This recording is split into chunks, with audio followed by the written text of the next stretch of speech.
Hello, नमस्कार दोस्तों, BMC therapy में आप सभी का स्वागत है। मैं आरपी कुशवाहा। आज हम डिस्कस करेंगे क्लास 12 अध्याय 3 वैद्युत रसायन। क्लास 12 अध्याय 3 वैद्युत रसायन। सबसे पहली बात हम ये करते हैं कि वैद्युत रसायन क्या है। तो वैद्युत रसायन की यदि हम बात करें तो वैद्युत रसायन रसायन विज्ञान की वह शाखा है, वैद्युत रसायन रसायन विज्ञान की वह शाखा है जिसके अंतर्गत हम रासायनिक ऊर्जा को विद्युत ऊर्जा और विद्युत ऊर्जा को रासायनिक ऊर्जा में अंतर्निहित या परिवर्तन इसके माध्यम से पढ़ते हैं। तो वैद्युत रसायन की वह शाखा जिसके अंतर्गत हम रासायनिक ऊर्जा को विद्युत ऊर्जा में और विद्युत ऊर्जा को रासायनिक ऊर्जा में परिवर्तन के बारे में पढ़ते हैं, कहलाता है वैद्युत रसायन। क्या कहलाता है बच्चों? वैद्युत रसायन। अब वैद्युत रसायन में हमें पढ़ना होता है सेल। हमें क्या पढ़ना होता है? सेल। तो सेल क्या है? थोड़ा सा सेल के बारे में हम डिस्कस कर लें। सेल एक ऐसी युक्ति है जिसमें हम रासायनिक ऊर्जा को विद्युत ऊर्जा में, विद्युत ऊर्जा को रासायनिक ऊर्जा में परिवर्तित करा सकते हैं। तो सेल एक ऐसी युक्ति है जिसके अंतर्गत हम वैद्युत ऊर्जा को रासायनिक ऊर्जा में और रासायनिक ऊर्जा को वैद्युत ऊर्जा में परिवर्तित कराते हैं, सेल कहलाते हैं। तो सेल एक ऐसी युक्ति है जिसके अंतर्गत हम वैद्युत ऊर्जा को रासायनिक ऊर्जा में और रासायनिक ऊर्जा को वैद्युत ऊर्जा में परिवर्तित कराते हैं। क्लियर? अब यहाँ पे हमें बात करनी है सेल के प्रकार। तो सेल जो है दो प्रकार के होते हैं। पहला है आपका वैद्युत रसायन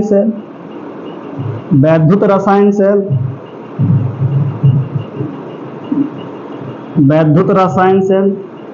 दूसरा टाइप होता है वैद्युत अपघटनी सेल। वैद्युत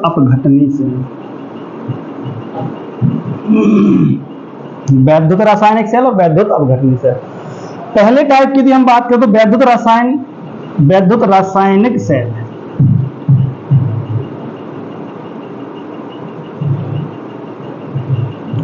तो पहले यदि हम वैद्युत रासायनिक सेल की बात करें तो वैद्युत रासायनिक सेल क्या है? ऐसा सेल जो रासायनिक ऊर्जा को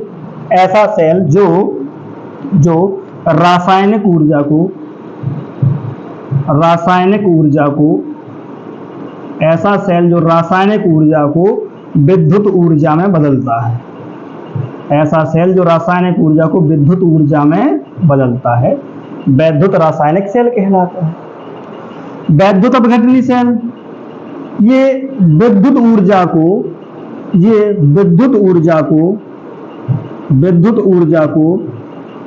बदलेगा रासायनिक ऊर्जा में। विद्युत ऊर्जा को रासायनिक ऊर्जा में बदलेगा। तो आपसे डेफिनेशन पूछी जाए तो आप कहेंगे ऐसा सेल जो रासायनिक ऊर्जा को विद्युत ऊर्जा में बदलता है वैद्युत रासायनिक सेल कहलाता है। ऐसा सेल जो विद्युत ऊर्जा को रासायनिक ऊर्जा में बदलता है वैद्युत अपघटनी सेल कहलाती है। अब यदि हम बात करें वैद्युत रासायनिक सेल की, तो वैद्युत रासायनिक सेल का यदि एग्जाम्पल की बात करें तो वैद्युत रासायनिक सेल के एग्जाम्पल हो जाते हैं आपके जैसे डेनियल सेल या इसी का दूसरा नाम है वोल्टाइक सेल या गैल्वेनिक सेल।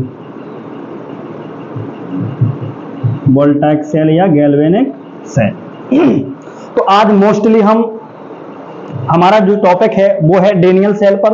तो आज हम जो है डेनियल सेल को समझेंगे। ठीक है, तो इतना समझ में आया होगा। सेल क्या है? सेल एक ऐसी युक्ति है जो वैद्युत रासायनिक ऊर्जा को विद्युत ऊर्जा में और विद्युत ऊर्जा को रासायनिक ऊर्जा में परिवर्तित कराती है, सेल कहलाता है। सेल मुख्यतः दो प्रकार के, वैद्युत रासायनिक सेल और विद्युत अपघटनी सेल। वैद्युत रासायनिक सेल वो सेल होंगे जो रासायनिक ऊर्जा को विद्युत ऊर्जा में चेंज कराएंगे और वैद्युत अपघटनी सेल वो सेल होंगे जो विद्युत ऊर्जा को रासायनिक ऊर्जा में चेंज कराएंगे। क्लियर? तो इसके एग्जाम्पल आपको याद रखना है डेनियल सेल। तो सबसे पहले हम बात करते हैं डेनियल सेल की। तो डेनियल सेल क्या है बच्चा? देखिए थोड़ा सा हम डेनियल सेल के बारे में बात कर लें। डेनियल सेल, सबसे पहले टॉपिक आता अपना डेनियल सेल। तो डेनियल सेल जो है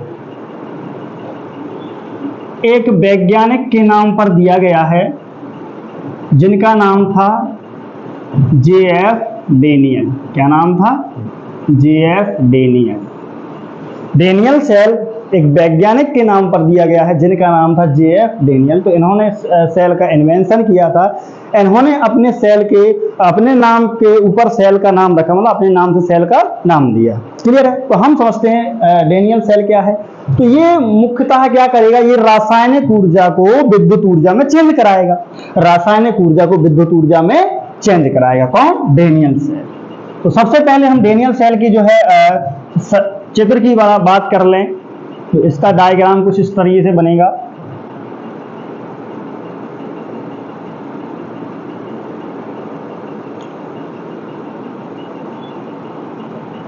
ये है डेनियल सेल और इसको जो है एग्जाम में पूछा जाता है आपकी बोर्ड की एग्जाम में कि डेनियल सेल की जो है स्ट्रक्चर बताइए, यानी बनावट बताइए। तो सबसे पहले इस डेनियल सेल में हमें 2 पात्र लेने हैं।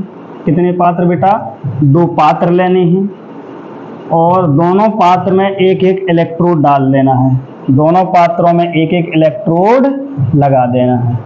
तो एक पात्र में जिंक का इलेक्ट्रोड लगाएंगे और एक पात्र में कॉपर का इलेक्ट्रोड लगाएंगे और दोनों इलेक्ट्रोड को हमें वोल्ट मीटर से कनेक्ट कर देना है और एक तार की सहायता से दोनों इलेक्ट्रोडों को आपस में कनेक्ट कर देना है। क्लियर है? यहाँ पर ये जो मैंने इलेक्ट्रोड लिया है ये जिंक का इलेक्ट्रोड है, Zn इलेक्ट्रोड जिंक का इलेक्ट्रोड है।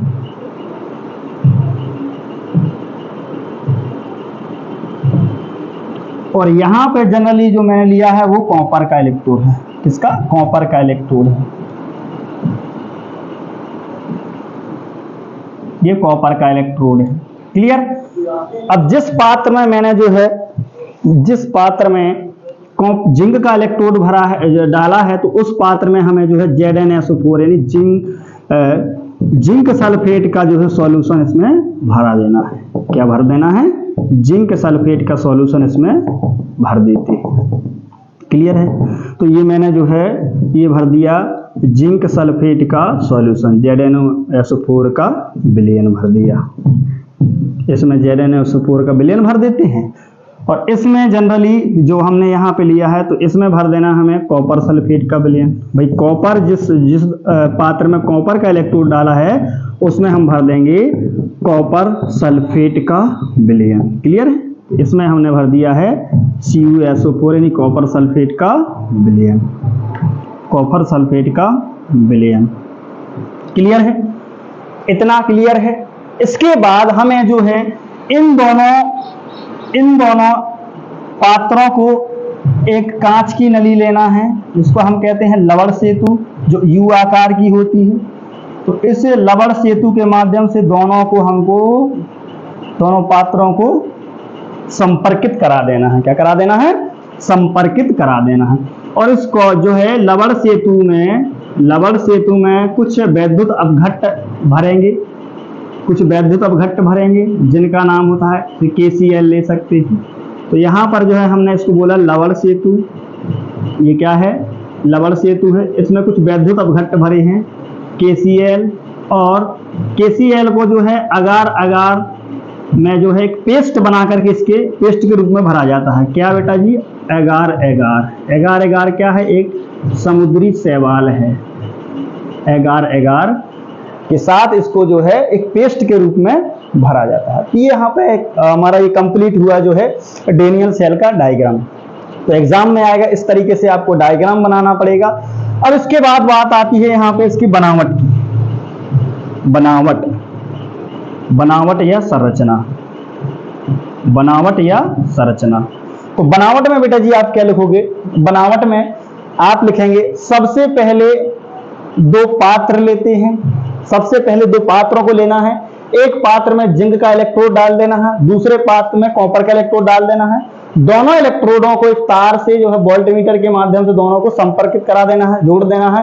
और एक लवण सेतु जो कांच की जो है U आकार की नलिका होगी, उल्टे U आकार की, उसको दोनों पात्रों को संपर्कित करा देना है। और इस कांच की जो U आकार की नलिका है जिसको हमने लवण सेतु कहा है, इसमें कुछ वैद्युत अपघट्ट भी भरते हैं। जैसे हमने KCl पोटेशियम क्लोराइड को भर देना है एगार के साथ मिलाकर पेस्ट के रूप में। क्लियर?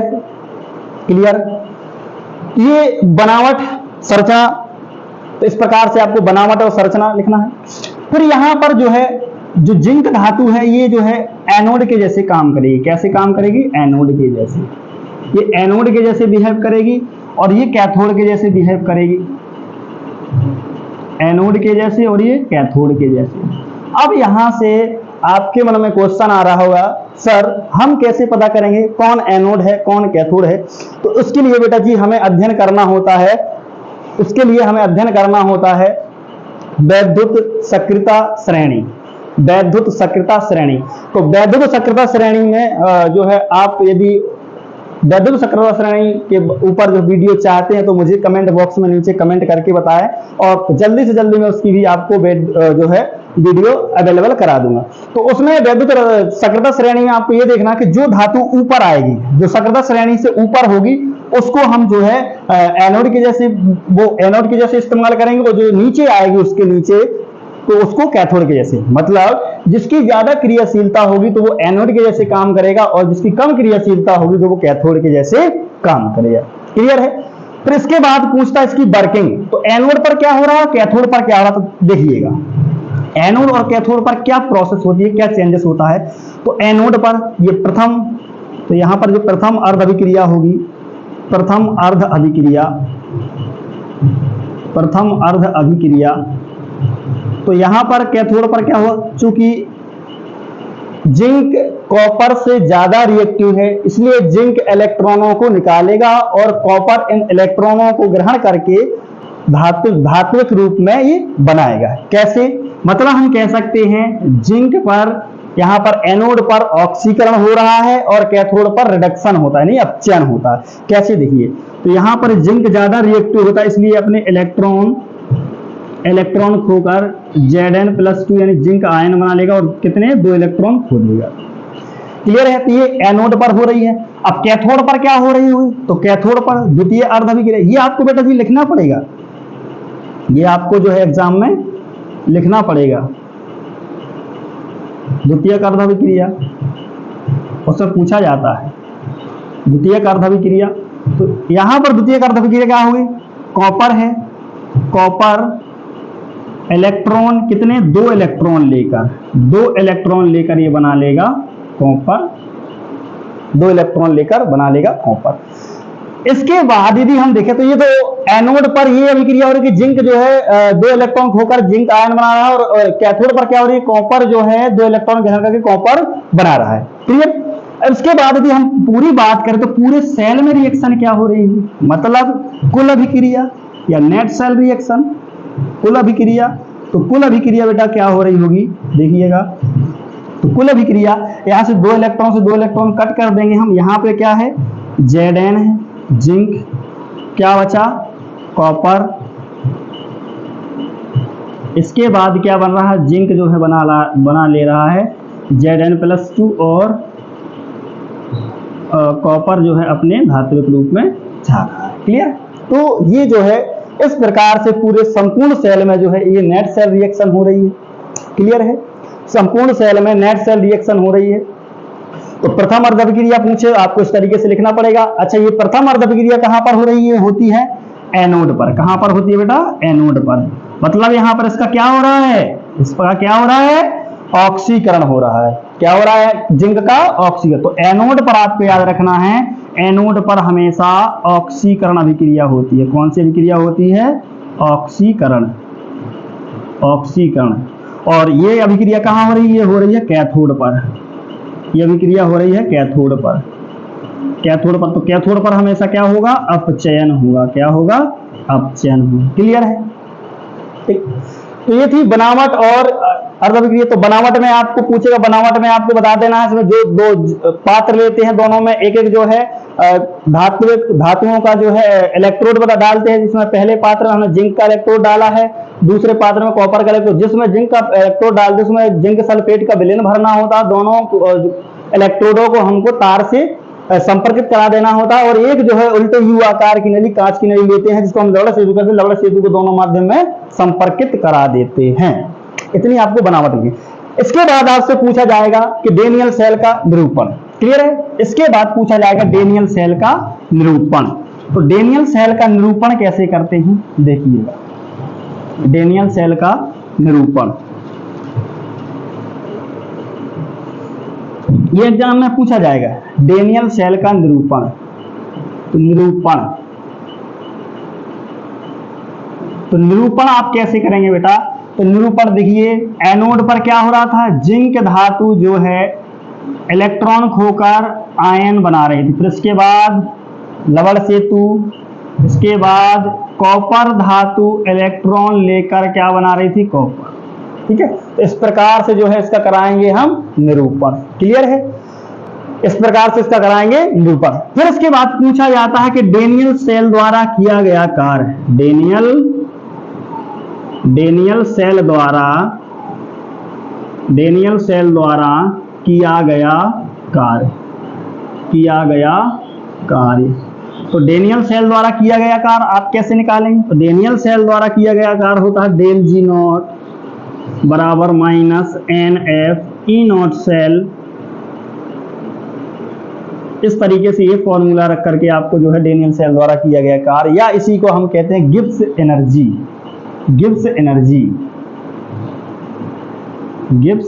ऊर्जा। तो डेनियल सेल द्वारा किया गया कार्य क्या हो जाएगा इस तरीके से। तो यहां पर क्या है, जहां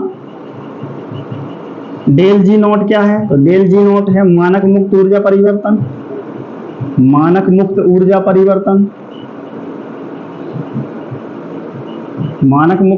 परिवर्तन, और इसके बाद एन क्या है, एन यहां पर है इलेक्ट्रॉनों का स्थानांतरण,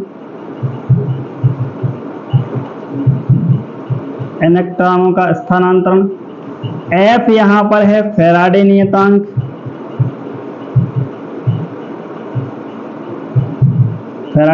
जिसकी वैल्यू होती है 96,500 कूलम। ठीक है, और ई नॉट सेल यहां पर है, यहां पर मानक विद्युत वाहक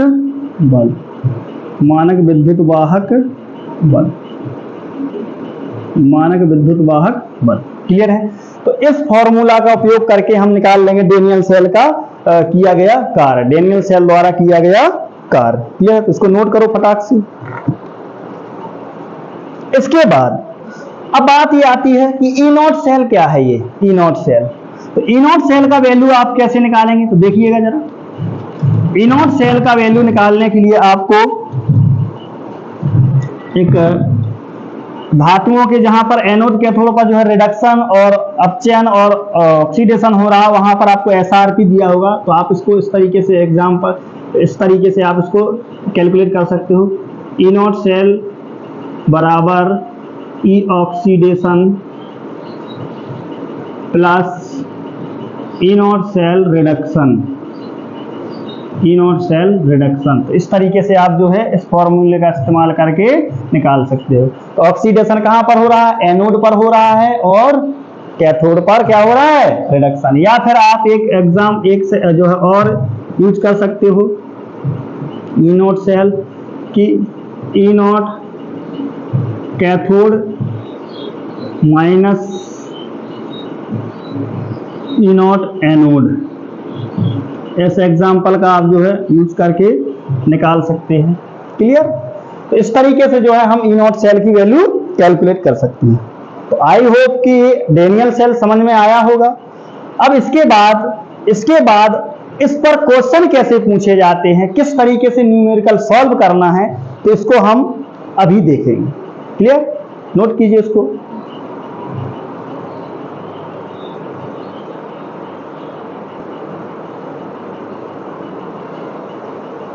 देखिए आपके सामने क्वेश्चन है, इसको किस तरीके से सॉल्व करना है।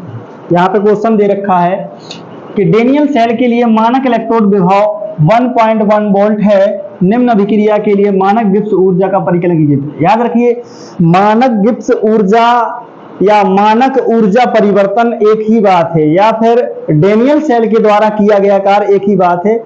डेनियल सेल अभी थोड़ी देर पहले हमने पढ़ा है, उसमें हमने ना बताया था आपको। ठीक है, यहाँ पे हमें जो है ये नेट सेल रिएक्शन दी गई है, तो सबसे पहले हमें इनकी जो है अर्ध अभिक्रियाएं बनानी पड़ेंगी, हाफ सेल रिएक्शन क्या क्या हो रही होंगी उनको बनाना पड़ेगा, क्योंकि हमें जो है डेल जी नॉट निकालने के लिए, मानक गिब्स ऊर्जा निकालने के लिए ये फॉर्मूला यूज करना पड़ेगा, डेल जी नॉट बराबर minus N F E naught cell. तो यहाँ पर हमें जो है ई की वैल्यू पता होनी चाहिए, एफ की वैल्यू पता होना चाहिए और ई नॉट सेल की वैल्यू पता होनी। तो एन की वैल्यू निकालने के लिए हमें यहाँ पर जो है अर्ध अभिक्रियाएं बनानी पड़ेंगी। तो देखिए जरा इस तरीके के क्वेश्चन जब भी आए तो आपको किस तरीके से सॉल्व करना है, देखिए ध्यान से। सबसे पहले यहाँ पर क्या हो रहा है, देखो जिंक जो है इलेक्ट्रॉन त्याग करके, इलेक्ट्रॉन खो करके आयन बना रहा है, मतलब इसका हो रहा ऑक्सीकरण, और ऑक्सीकरण कहां पर होता है, एनोड पर होता है। तो एनोड की हाफ सेल रिएक्शन कैसे लिखेंगे, तो यहां पर आ जाएगी, है ना, प्रथम अर्ध अभिक्रिया, प्रथम अर्ध अभिक्रिया। तो प्रथम अर्ध अभिक्रिया कैसे लिखेंगे आप, तो जिंक जो है, जिंक इलेक्ट्रॉन खो करके क्या बना रहा है, जिंक इलेक्ट्रॉन खो करके बना रहा है जिंक आयन। कितने इलेक्ट्रॉन खो रहा है, 2 इलेक्ट्रॉन खो रहा है, क्लियर है। इसके बाद द्वितीय अर्ध अभिक्रिया क्या हुई होगी, द्वितीयक अर्ध अभिक्रिया क्या हुई होगी, द्वितीयक अर्ध अभिक्रिया। तो बेटा जी द्वितीयक अर्ध अभिक्रिया में देखिएगा यहां पर जिंक का हो रहा है ऑक्सीजन, तो ऑक्सीजन किसका हो रहा होगा, कॉपर का। तो कॉपर क्या कर रहा होगा, कॉपर यहां से 2 इलेक्ट्रॉन लेकर के क्या बना रहा होगा, 2 इलेक्ट्रॉन से निकाले तो इसने 2 इलेक्ट्रॉन ग्रहण करके क्या बना लिया, कॉपर। क्या बना लिया, कॉपर, क्लियर है। अब यहां पर देखना यह है कि कितने इलेक्ट्रॉनों का स्थानांतरण हो रहा है। भाई यहां से जिंक 2 इलेक्ट्रॉन निकाल रहा है तो 2 इलेक्ट्रॉन कॉपर ग्रहण कर रहा है, मतलब कितने इलेक्ट्रॉन का लेन देन हो रहा है, कितने इलेक्ट्रॉन का स्थानांतरण हो रहा है, तो 2 इलेक्ट्रॉन। तो एन की वैल्यू कितनी हो जाएगी, 2, क्लियर है। अब यहां से जो है हमें और क्या क्या है, हमें क्वेश्चन में जानकारी दी गई। तो क्वेश्चन देखो इलेक्ट्रो मानक इलेक्ट्रोड विभव दिया है, मतलब हमें यहाँ पर दिया है ई नॉट सेल भी दिया है, ई नॉट सेल भी दिया, कितना 1.1 वोल्ट, 1.1 वोल्ट दिया है। तो हमें यहाँ पे कैलकुलेट करना है मानक मुक्त ऊर्जा। तो डेल जी नॉट, इसका सूत्र लगा देंगे, del G naught minus N F E naught cell, और इसमें वैल्यू पुट कर देंगे। तो माइनस एन की वैल्यू 2 है, एफ की वैल्यू है 96,500 इंटू, क्योंकि फेराडे नियतांक है, फेराडे नियतांक की अभी हमने बताई थी डेनियल सेल में, ठीक है। ई नॉट सेल की वैल्यू कितनी है, 1.1 वोल्ट, ठीक। अब इन सबको जब हम सॉल्व करेंगे तो इन सब का जब मल्टीप्लाई करेंगे तो मल्टीप्लाई, सबका मल्टीप्लाई, आंसर माइनस में आ जाएगा, आंसर आ जाएगा 21-23 joule mole inverse, joule mole inverse क्या आ जाएगी, 21-23 जूल मोल इनवर्स। तो इस तरीके से यदि आपके पास क्वेश्चन हो आए आपकी एक्सरसाइज बुक में यही सवाल दिए गए होंगे, तो इसी कंसेप्ट पर बेस्ड जितने भी सवाल होंगे तो आशा है कि आपसे बन जाएंगे, क्लियर है। इसके बाद मिलेंगे हम नेक्स्ट वीडियो में नैनसट समीकरण के साथ। तब तक के लिए बने रहिए हमारे साथ और अपना खूब प्यारा प्यारा सा प्यार हम पर बरसाइए, और अपना लाइक शेयर जबरदस्त तो दोस्तों में, सभी दोस्तों में जो है इसको जबरदस्त तरीके से फैला दो, ठीक। Thank you.